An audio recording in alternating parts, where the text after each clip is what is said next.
ASEAN that is rules-based and possesses shared values and norms. Committed to building a cohesive, peaceful, stable, and resilient region.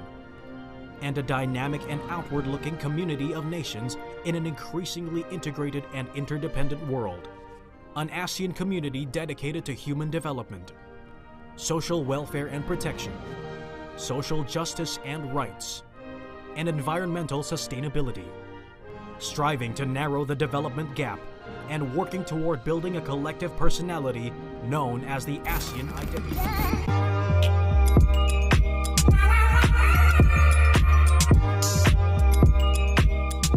Assalamualaikum warahmatullahi wabarakatuh. My name is Siti Sarana Najwa binti Abdul Halim Hafiz from class AM285K. Our group title will be presenting on the ASEAN Political Security Community, APSC, what benefits ASEAN members. ASEAN Political Security Community, APSC, was first established on 8 August 1987 at the Bangkok Declaration.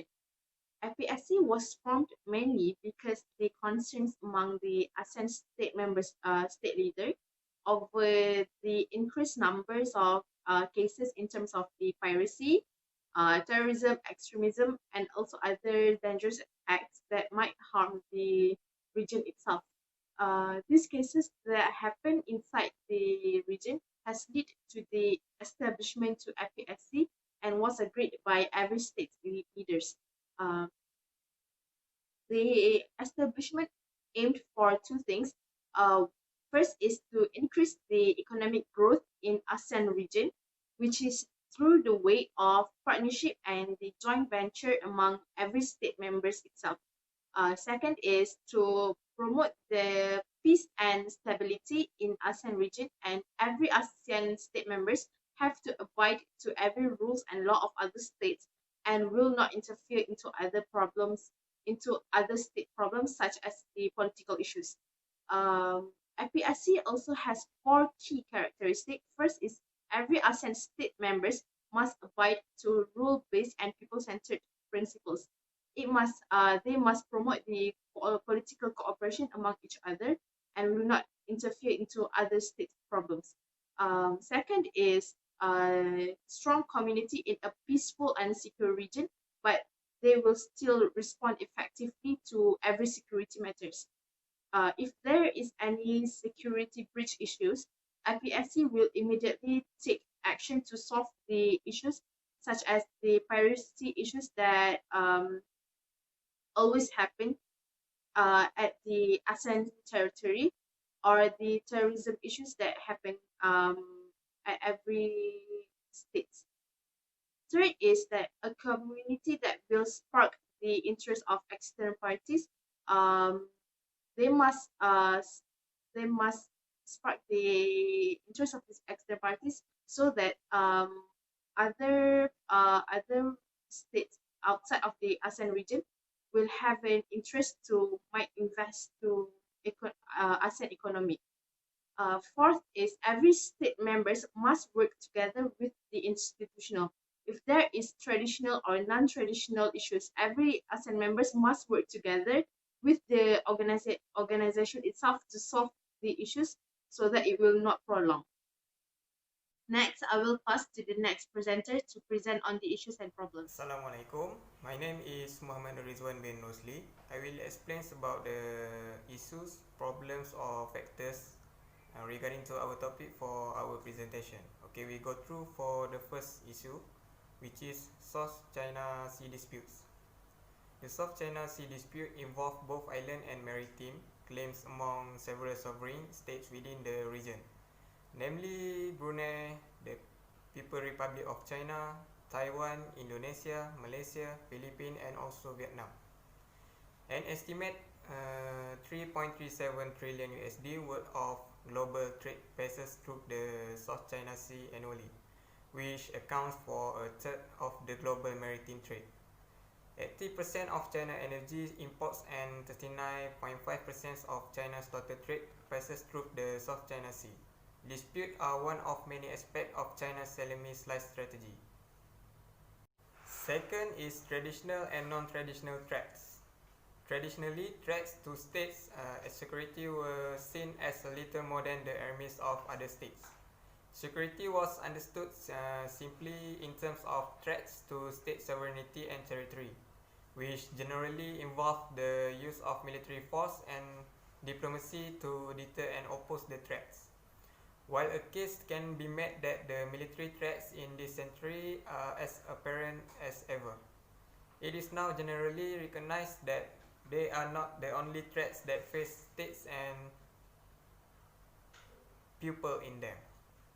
Since the end of Cold War, in particular, most scholars readily accept the security threats can emanate from many relatively new and differing sources. Accordingly, there are mounting calls for considerations of state security to focus on these non-traditional threats as well as the traditional one. Okay, next we proceed to the third point for issues, which is about the human right. The topic of human right in Asia is one of encompasses an immense number of states, international government organizations, and non-governmental organizations. All these institutions contribute a variety of service and perspective towards human rights, covering topics including the enforcement, monitoring, and criticisms of human rights in Asia. There is no single body that covers all of human rights. There have historically been numerous criticisms of human rights in Asia, but a variety of new treaties and conventions now strive to accomplish a level of human rights as they are known on the international stage.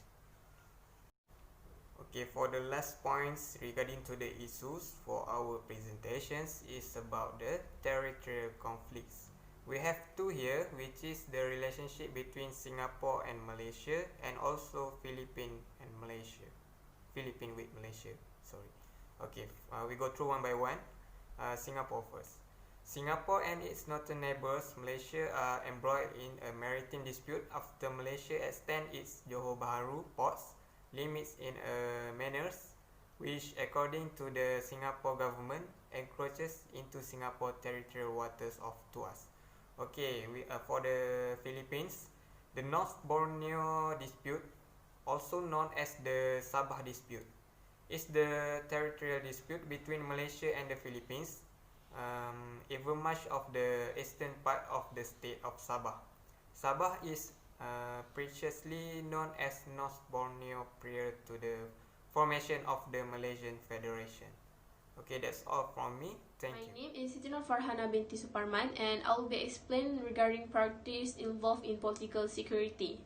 The parties that was involved was TAC, DOC, Shams WFZ, COC, ARF, and ASEAN country itself. I will be explaining the first three, and the other two will be explained by Nurul Hasna Akila. The first parties that was involved in the political securities are TAC, or also known as Treaty of Amity and Cooperation. TAC was ratified on 1976 in Bali. TAC is a code of conduct to create a political security stability in Southeast Asia, where it wants to promote peace, amity, and cooperation between parties. TAC is one of the mechanisms in helping to resolve a conflict that happened between parties in ASEAN. For example, we can see in the Pierre Temple between Cambodia and Thailand, where ICJ itself asked ASEAN to use TAC because these two countries are an ASEAN members. Even though TAC was ratified on 1976, but it was applicable on 1975 after five head founder of ASEAN signs the treaty. And in 2005, TAC became one of three criteria that Southeast Asia need to have for them to attend an East ASEAN summit. The second parties that was involved in the political securities are DOC, or also known as declarations of conduct. This declaration was made due to the conflicts that happened between China and ASEAN members regarding the South China Sea territorial. DOC was endorsed on 2002 in Cambodia, where also this has become the first time that China agreed towards a multilateral agreement. DOC became one of a way to solve a conflict regarding South China Sea in a peaceful and harmony ways. DOC also hope that the conflict can be settled and bring advantage towards the regions in the conflicts. The third parties that was involved in the political securities was SEAN, or also known as Southeast ASEAN Nuclear Weapon Free Zone. The first 5 members signed an ZOPFAN, or also known as Zone of Peace, Freedom and Neutrality. In this agreement, the ASEAN members need to establish an SEAN. SEAN is to promote a nuclear-free weapon in the Southeast ASEAN, where in this treaty, there cannot be near, test inside or outside their region or even manufacture a nuclear weapon. SEAN was signed in Bangkok on 1995, where they want to minimize the use of nuclear weapon in Southeast Asia and at the same time want to promote international peace and security. SEAN also want to aim ASEAN to become a free country from environmental pollutions and hazard that was caused by the radioactive of the nuclear weapon. Hi, Assalamualaikum warahmatullahi wabarakatuh. So my name is Nurul Hasna Akilah binti Muhammad Syuhari. So I will proceed to the next point of party involved, which is a COC, or actually it's known as a Code of Conduct. Code of Conduct is a framework of a code of conduct that used in the South China Sea, and this code is actually outlining the norms and responsibility or proper practice for individuals, party and organizational. ASEAN and China was agreed to use this conduct in the South China Sea because of the water dispute. The water dispute is actually remaining for world most important shipping lane, and believe the water is rich with minerals and marine resources. The aim of COC is actually to guide and conduct the parties and to promote a maritime cooperation in the South China Sea, and to promote trust and confidence to prevent any incident that may occur or to handle any incidents in future, and also to create a favorable environment for peaceful discussion of the dispute. Okay, move on to the next point, which is ARF, or known as ASEAN Regional Forum. ASEAN Regional Forum has known as a crucial forum that important forum to every ASEAN country, which known as a moderator for discussing regional peace and security issue for security situation.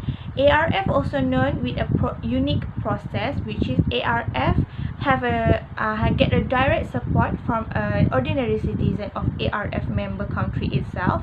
So it is involve people who is interested to contribute to achieve regional peace and security, such as a scholar, such as a researcher, retired diplomat, who is expert and knowledgeable in the field.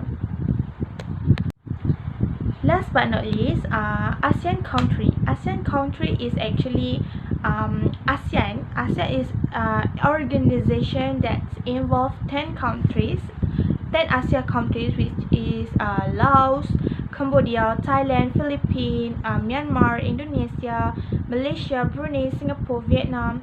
So this was formed an organization called as ASEAN.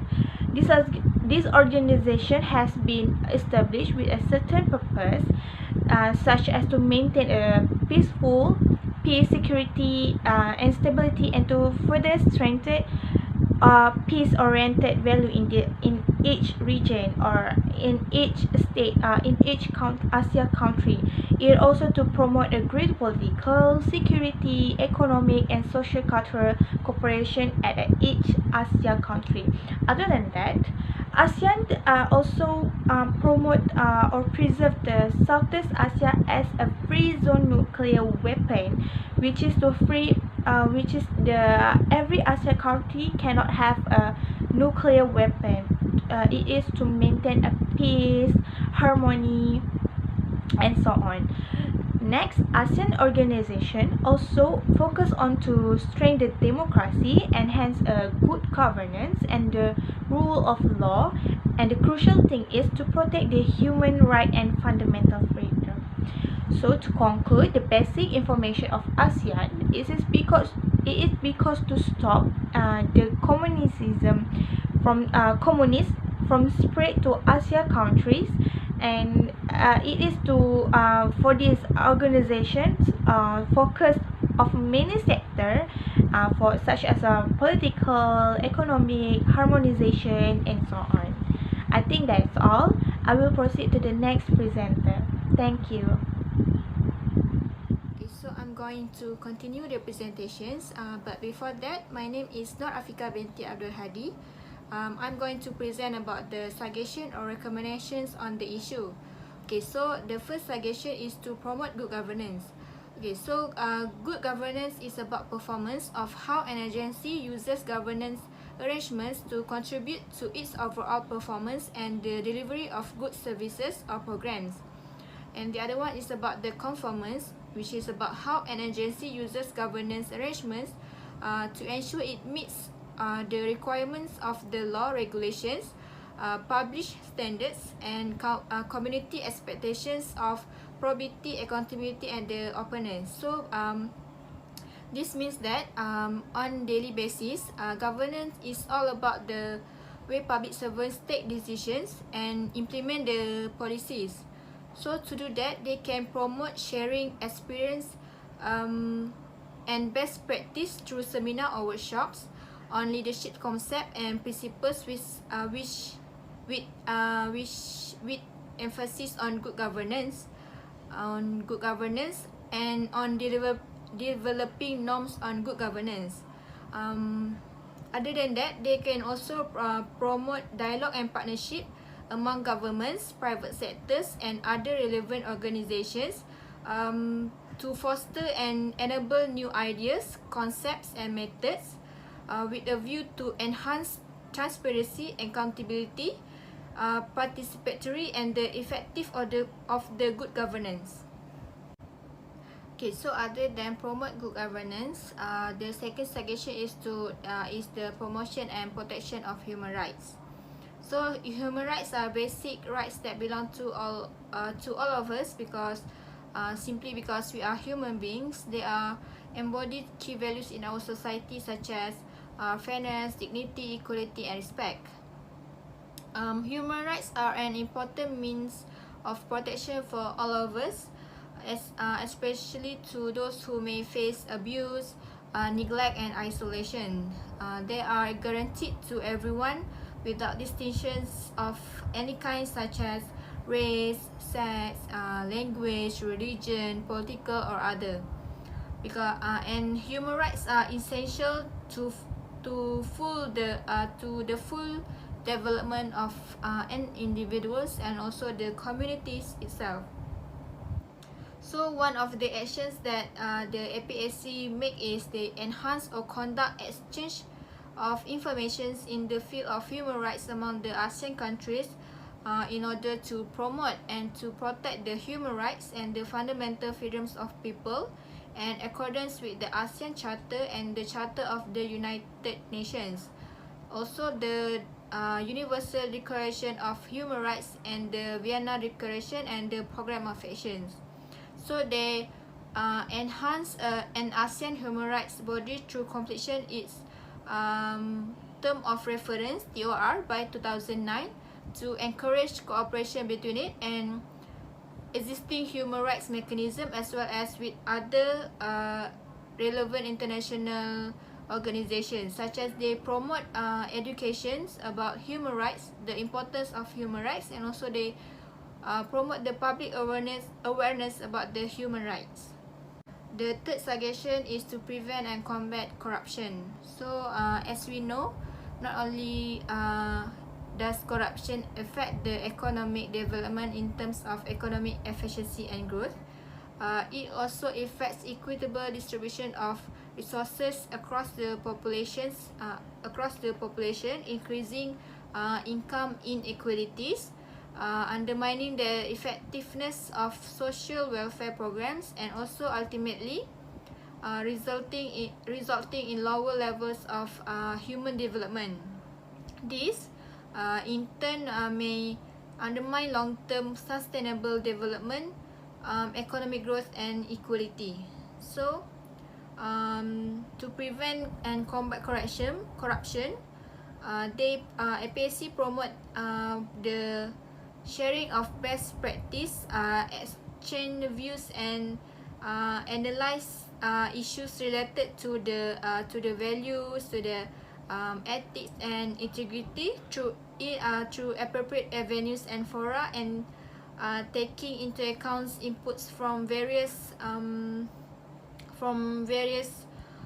seminars, such as they do the ASEAN Integrity Dialogue to prevent and combat corruption. Other than that, they also encourage all ASEAN member states to sign the Memorandum of Understanding (MOU) on cooperation for preventing and combating corruption that has been signed on 15 December 2004. So the last suggestion is to strengthen ASEAN humanitarian assistance. So according to the United Nations Office for the Coordination of Humanitarian Affairs, the humanitarian activity should be regulated by binding and non-binding international humanitarian and human rights law. So the humanity principles refers to those activities which can address as human sufferings to protect human beings welfare and well-being. So the APSC action is they intensify cooperation with the United Nations and promote the role of contributions of relevant international organizations on humanitarian assistance. Other than that, they also develop common operating procedures for the provision of humanitarian assistance in the event of conflict. With the establishment of ASEAN Political Security Community, it plays a lot of important role to help combating the increasing numbers of terrorism acts, extremism, and other dangerous activities that could bring harm to the ASEAN region, and it could also bring more income and increase the economy of ASEAN region itself. However, with the establishment of the APSC also, they have to take more corrective action to give more security to the members itself, and prove that APSC might be more useful in the future for ASEAN, so that it will not be abolished in future like other program under ASEAN, to protect the ASEAN region itself. Thank you. So